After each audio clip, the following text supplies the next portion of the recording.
y vamos a hacer grande a Estados Unidos otra vez. America great again. Bueno, evidentemente, Carola Fernando, este es parte del mensaje que entregaba el día de ayer. Hoy a contar de las 12:30 vamos a estar con una cobertura especial. Por lo demás, todo el equipo internacional entregándoles a ustedes los detalles, el minuto a minuto de lo que va a estar ocurriendo durante esta jornada. Pero queremos, por cierto, seguir analizando, ¿no?, lo que es la figura de Donald Trump, este regreso a la Casa Blanca. Y para eso vamos a tomar contacto a esta hora. Ya la vemos allí en pantalla con María Isabel Puerta Riera, analista política, académica de ciencia política en Valencia College de Orlando, en Florida. Muchas gracias por estar con nosotros a esta hora, por lo demás, considerando también allí el cambio de hora. Y María Isabel, ¿qué podemos esperar de este primer día de Donald Trump? Ya ha hecho algunos adelantos respecto de las órdenes ejecutivas. Carola lo planteaba también. ¿Podemos esperar que durante este día haga esos indultos a los asaltantes del Capitolio? Buenos días, un gusto estar con ustedes, Isel, Carolina. Y Buenos Fernando. días, María Isabel. Bueno, justamente ahorita yo estoy en varios grupos de activistas venezolanos y hay mucha preocupación porque no solamente se esperan esas 200 órdenes ejecutivas que pues estamos seguros van a tener relación con asuntos migratorios, sino que además nos están informando que sí, que efectivamente van a emitir los primeros indultos a quienes participaron en la insurrección de enero 6 del 2021. Entonces, por supuesto, esto entra dentro de lo que han descrito, que es quizás lo que nosotros vemos desde acá como una especie de terapia de shock para comenzar es decir, esa es la inauguración, ¿no? Eso de recuperar el país tiene mucho que ver con lo que ha sido su propuesta desde un principio, ¿no? Y por la que la gente votó. María Isabel, quisiera preguntarte cómo ves tú, a propósito de esto que mencionas, ¿cierto?, el ímpetu con que llega Donald Trump, rodeado además de los titanes de la industria tecnológica y muy sintomático del rol que probablemente tengan, además de la participación de Elon Musk en un cargo público, es lo que ha ocurrido en las últimas horas con TikTok, ¿cierto?, en que hay un fallo que, digamos, cierra su operación en Estados Unidos, pero que dura muy poquito gracias precisamente a una acción de Donald Trump. Bueno, en principio hay una contradicción, ¿no? Porque el presidente entrante que asume hoy está hablando de sacar a los poderosos, a quienes están manipulando el poder, ¿no? Pero por otra parte está llevando al poder a un grupo de individuos que no fueron electos, porque en el caso de Musk, eso no es un cargo que existe, eso no es una comisión ni es un departamento, es lo que aquí llaman un Blue Ribbon Committee, algo para darle a los amigos, a los que apoyaron en la campaña, pero no es un cargo que exista formalmente, ¿no? Entonces ya por ahí vemos que hay una contradicción porque se quiere reducir el gasto en el gobierno federal, se quiere reducir el tamaño del gobierno federal, y entonces se hace creando una comisión, ¿no? Pero eso forma parte, creo yo, de las distintas contradicciones que tiene en este caso el planteamiento central del presidente, que es básicamente retomar el de 2016, pero llevarlo a un escenario completamente distinto. En el 2016 tuvo muchísima más oposición de los poderosos. Los medios de comunicación los tenía en contra al principio. Hoy en día tiene un panorama completamente diferente, porque no solamente tiene a Musk, es que tiene a los medios de comunicación en una postura mucho más favorable. La presencia de Bezos ahí lo que hace es confirmar que el Washington Post ha cambiado notablemente, no solamente su línea editorial, ¿no? Y yo añado que no es solamente el Washington Post. Aquí hay, y no es porque no sean liberales. Por ejemplo, el New York Times, que se considera también parte de ese grupo de medios tradicionales, también tiene una línea editorial que a veces produce confusión cuando no rechazo. Entonces, viene a juramentarse en un ambiente muchísimo más favorable, pero no por ello deja de alarmar, porque si bien él está en todo su derecho de indultar a quien él considere que sea justo o pertinente, también es cierto que hay víctimas del 6 de enero, entre ellos oficiales, policías, miembros del cuerpo de seguridad que custodiaba el Capitolio, que fueron víctimas de María estas Isabel. personas. Claro. Tú Sí. deslizabas allí la situación de los migrantes en Estados Unidos. Trump lo aseguró durante su campaña, ¿no? De estas deportaciones masivas. También el día de ayer se registraban algunas manifestaciones en la frontera entre Estados Unidos y México, particularmente, por cierto, del lado mexicano. Pero, ¿cuál dirías tú que es el ambiente actualmente dentro de los emigrantes en Estados Unidos particularmente? ¿Existe temor por la llegada de Donald Trump o por el contrario, consideran que es necesario allí hacer alguna regulación migratoria teniendo en cuenta las cifras de ingresos que existen en el país norteamericano? Bueno, evidentemente que en la población migrante hay preocupación, no solamente entre quienes están indocumentados. Aquí hay muchos que tienen beneficios migratorios que son temporales, como el TPS, es uno de los tantos instrumentos, pero también tenemos una población considerable, son más de 500,000 de beneficiarios del DACA, que fue una medida que se implementó durante la época de Obama y que a pesar de que se ha estado luchando en las cortes, hubo una decisión esta última semana que verdaderamente los pone en una situación sumamente frágil, que ya lo era, ellos son una población vulnerable, pues estamos hablando de gente que fue traída aquí cuando eran niños, que no conocen otro país, que ni siquiera conocen otro idioma.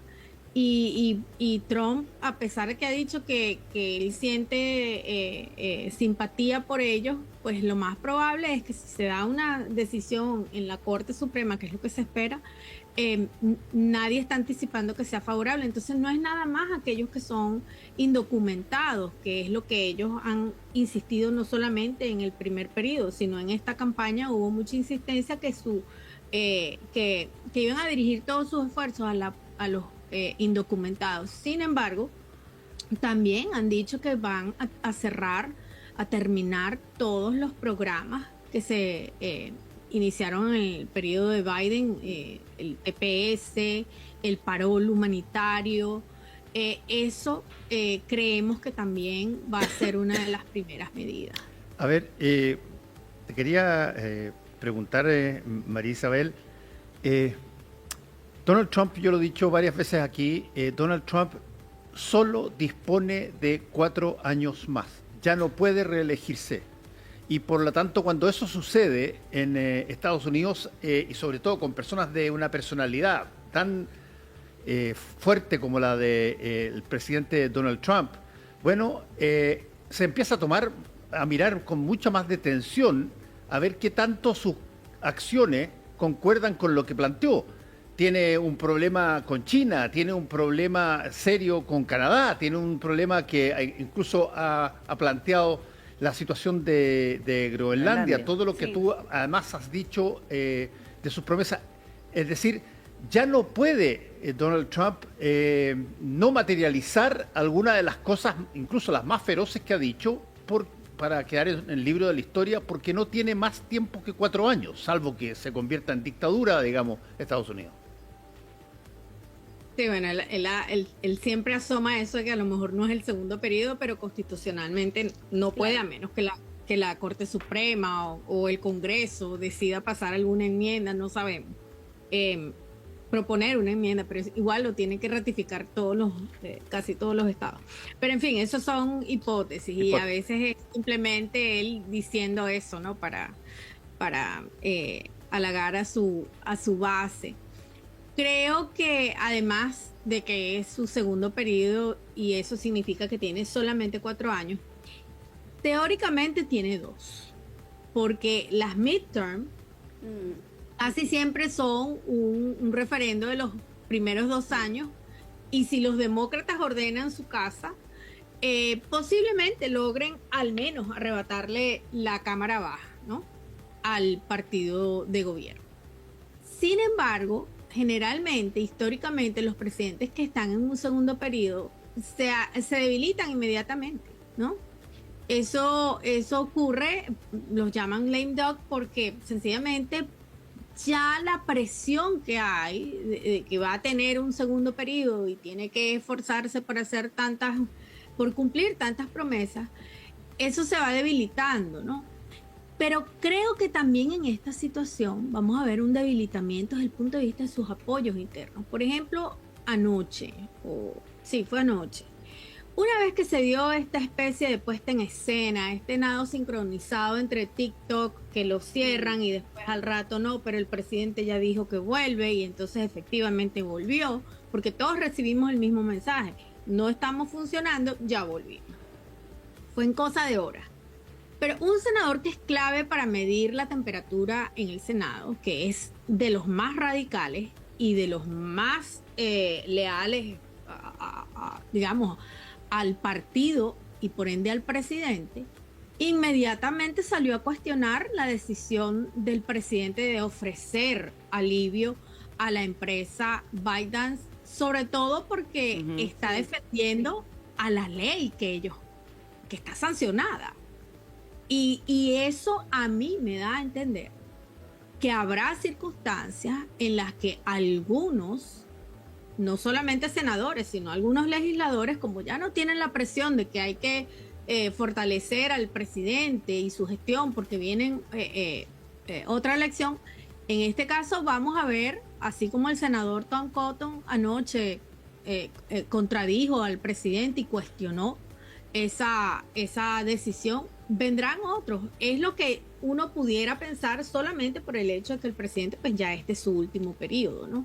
Sí, exactamente. Y ahí María Isabel Puerta Riera, con quien estamos conversando ahora, analista política, académica de ciencia política en Valencia College en Orlando, Florida, hace un punto también. Y claro, con el TikTok, en el caso de Donald Trump, él también fue un crítico, opositor por lo demás a esta red social, también en los primeros años de su mandato, y sin embargo vimos durante su campaña que él incluso se creó una cuenta en esta red social china, que por lo demás aquí la premisa principal es que existían preocupaciones por la seguridad nacional estadounidense, por la cantidad de datos que el régimen de Xi Jinping podía acceder a ellos también. Pero allí, María Isabel Puerta, tú también haces un punto importante, ¿no?, de las midterms, las elecciones de medio término que deberían ocurrir en 2 años más, porque actualmente vemos cómo Trump tiene la mayoría, ¿no?, en el Senado, en la Cámara de Representantes, también en la Corte Suprema, con 6 de los 9 magistrados, por lo demás, con su favor, ¿no?, teniendo en cuenta que son conservadores. Y claro, en esa misma línea, ¿hasta qué punto Donald Trump puede mover la brújula respecto de las medidas que ha anunciado anteriormente? ¿Cuál consideras tú que podrían ser algunos puntos principales que abordaría Trump en estos primeros 2 años, o incluso quizás en estos primeros 12 meses de mandato? ¿Qué consideras tú que Trump se va a enfocar sin duda en este primer año? Bueno, justamente como el plazo es hasta los midterms, él va a tratar de presionar para que se pasen la mayor cantidad de leyes que van en dirección hacia lo que es su aspiración de recomponer o reconstruir al gobierno. Creo que las primeras medidas sin duda van a ser no solamente las migratorias, sino las que tienen que ver con la reestructuración, la disminución del Estado federal, que ahí es donde entendemos que Musk va a tener un rol preponderante, porque anoche también nos enteramos que Vivek Ramaswamy, que era el que acompañaba a Musk, sí, aparentemente hubo alguna desconexión interna y él sale de DOJ, que es el comité, y va a aspirar a la gobernación de Ohio. Entonces ya vemos cómo se va estructurando realmente el tema, ¿no? probablemente sigamos escuchando mucho de Musk.